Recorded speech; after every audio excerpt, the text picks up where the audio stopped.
Hello and welcome to February, the shortest month of the year, and appropriately this is the shortest intro that I have done all year so far because I don't really have anything to blabber on and on and on about. So we're gonna get right to it. I'm Henry and this is the news. Okay, first off, Marvel's heroes are being reborn. Again.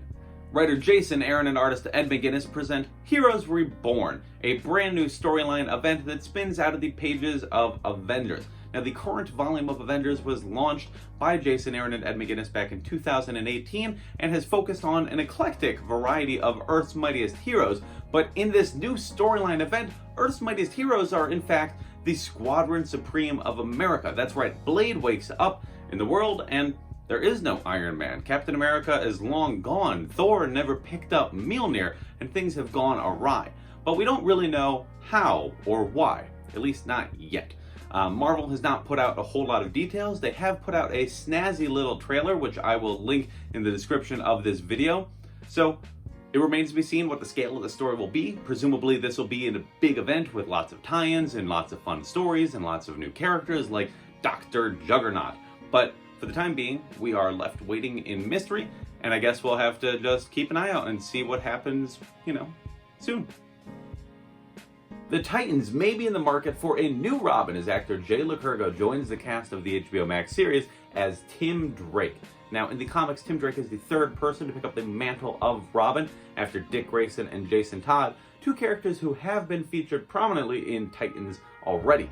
This will be an interesting season for the show because we also know that Barbara Gordon, aka Batgirl, is going to be playing a part in the series, and we're getting a lot of attention on the Bat family in general. Pretty sure this is Titans, right? But regardless, it'll be cool to see Tim Drake being adapted for live action for the first time, and it's very cool for Lycurgo, who's going to be having a great year. He's also set to be in The Batman, the Matt Reeves movie that's coming out. So good for him. I'm looking forward to checking out Titans. I've enjoyed the show up until this point, and I'm curious to see if we notice any differences in the series from, being on HBO Max now where it was previously on DC Universe. We'll find out. Speaking of Robin, the Boy Wonder has a brand new rival in the pages of Batman and Robin and Howard. Now, this is a new graphic novel that is being produced in DC's continued series of middle grade books. It is being written and drawn by Jeffrey Brown, who is the writer-artist behind the very, very successful Jedi Academy series of books. And this book sounds like it's going to be a lot of fun. It's about Damian Wayne, who gets sent to a new school and encounters somebody who just might be both smarter and more athletic than him. That's Howard. I think it's really fun that DC keeps making books that are really accessible for young readers, middle grade readers, and this sort. These books are also incredibly popular and very successful. So if you can put a DC Comics character in front of a lot of eyes, you hopefully build a fan for life, and I think it sounds like a lot of fun. Netflix has made their first casting announcements for the upcoming adaptation of the Sandman, based on the Neil Gaiman series of the same name. Actor Tom Sturridge will be playing Dream, the central figure of the series, while actors Charles Dance and Gwendolyn Christie will be joining as Roderick Burgess and Lucifer, respectively. Having two actors from Game of Thrones definitely is great because they were two of the highlights of that series, and Gwendolyn Christie as Lucifer in particular is very inspired because it allows them to immediately differentiate this take on Lucifer from the other Lucifer TV show, Lucifer, that is also based off of the comic book series that spun out of Sandman. So I'm really interested to see what she does with the series. I'm very curious because I don't know too much about the Sandman, and now I better get on that hype train before it leaves the station. We're going to be expecting this show pretty soon, and I'm sure it's going to be awesome. In more Sandman news, the Audible adaptation of the comic book series has been renewed for a second and third season. Now, the Audible adaptation of Sandman debuted last year and immediately became the highest-selling original production that Amazon has produced for the platform. It stars James McAvoy, Kat Dennings, and Taron Egerton, so it's got an all-star cast, and it's narrated by Neil Gaiman himself, so I think it's really cool. If you are a, Audible fan, if you like hearing books, this is great news for you, and you can look forward to more content pretty soon. It's a great time to be a fan of Sandman. The nominees for the 32nd Annual GLAAD Media Awards have been announced and include a number of candidates from the world of comics.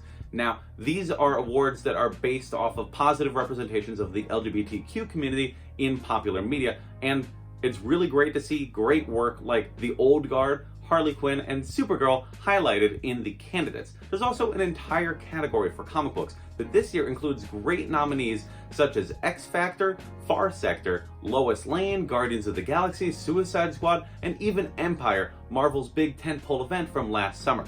I love the GLAAD Media Awards. I'm very happy to see great work being appraised, being recognized, being highlighted for other people to find and enjoy. And I think it's very important that we continue to work forward to have better representation in all of media.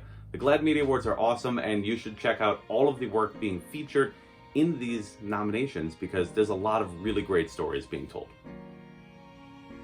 DC continues to roll out new animated shorts with the announcement of 4 new showcase features. Now, these upcoming stories are going to be focused on Kamandi, the Last Boy on Earth, Blue Beetle, The Losers, and Constantine. These features are traditionally paired with an animated movie that DC releases, generally straight to home video. The next one will be Kamandi, that'll be attached to the Justice Society World War II animated movie coming out in a couple months. I love these things. They're a really cool way to highlight characters that you otherwise might not be exposed to in a short little dose, give them their moment in the sun, and see if people gravitate towards the concept so that they can, continue to focus on that feature and maybe do something more with those characters moving forward. Also, these are great concepts to get behind. I particularly am really excited to see Kamandi being adapted because he hasn't really gotten a whole lot of love in media, and I think he's awesome. So these will be really cool, and they'll be coming out over the course of the next 2 years. Scholastic and Marvel are teaming up for a brand new graphic novel called Spider-Ham, Great Power, No Responsibility. Now, this is the latest collaboration between Scholastic and Marvel, who began producing books together last year. This book is intended for young readers, but it is, of course, family friendly, so anybody can read it, and it focuses on Spider-Ham getting the key to New York City and then promptly losing it. I think it's fun. I think it's great that there's going to be a Spider-Ham book for young readers to be able to pick up and enjoy, and it'll be in Scholastic Book Fair, so it'll be all over the place, but you can also check out this book and find it coming out in the fall.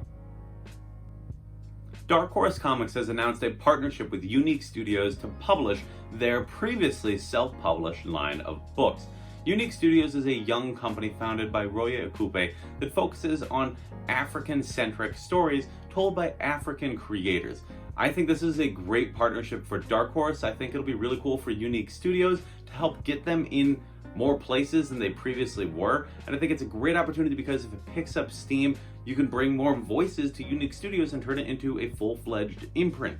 This is really cool to see. I'm really happy to see that Dark Horse is trying new ideas and trying to support new voices in the comic book industry, and I'm looking forward to checking out some of these books once they're available in stores. The DC Comics digital anthology series Represent returns with a new story today, with more new stories featured weekly from now until March 1st. Represent started back in September and is designed to showcase and introduce voices that are underrepresented in comic books to the reader. I think it's a really powerful premise, and it's a great thing to do for Black History Month, and it also enables brand new voices in the comic book community that I think are very valuable and very interesting to me as a reader. If you guys haven't checked it out, I highly recommend that you look into the series. The first one that came out a few months ago was very powerful, and I'm looking forward to more unique stories. A store owner, an editor, and a journalist have teamed up for the Access Guide to the Black Comic Book Community 2020 to 2021 edition. Created by Demetrius Fragaskatos, Joseph Illage, and George Komono III, this book is your one-stop guide to everything you need to know that's going on in the comic book industry right now. This book features Black comic book creators, Black-owned stores and conventions, and publisher goals for the new year. I think it's an excellent resource to hand to readers new and old because there's a lot of information out in the world, and a lot of the time Black voices are lost in the shuffle and end up being underrepresented. So this book allows you to find them, and it allows, these voices to be showcased. I think it's an incredible thing. I've known Joe and Demetrius for years actually, and I could not think of anybody better to make this resource. They are very passionate about this, and very smart voices. And this book should be incredible. I'm really looking forward to it. I've already pre-ordered my copy, and I've posted a link to the book in the description of this video. I implore you to check it out. It's $10, and it's something that is definitely worthwhile. So that's it. Tell me, what was your favorite thing that I talked about? What piece of news did you particularly like? Let's talk about it in the comments section below. And while you're at it, can you please like this video and share it with your friends? Because if you found something that you enjoyed, chances are you want your friend to enjoy that same thing, right? So share it with them, and then they can also enjoy it. And while you're at it, can you please subscribe to the channel and turn on notifications if you'd like, so you can stay up to date whenever I post a new video. Thank you for watching this video, and if you are so inclined, you can follow me across social media at A White Cuban, where I continue to talk about comics on a fairly regular basis, because as it turns out, I'm a big fan of the thing. If nothing else, I'm going to be here next week. There will be more news, more rambling, more nonsense, and more of me. So I'll see you then. Thanks.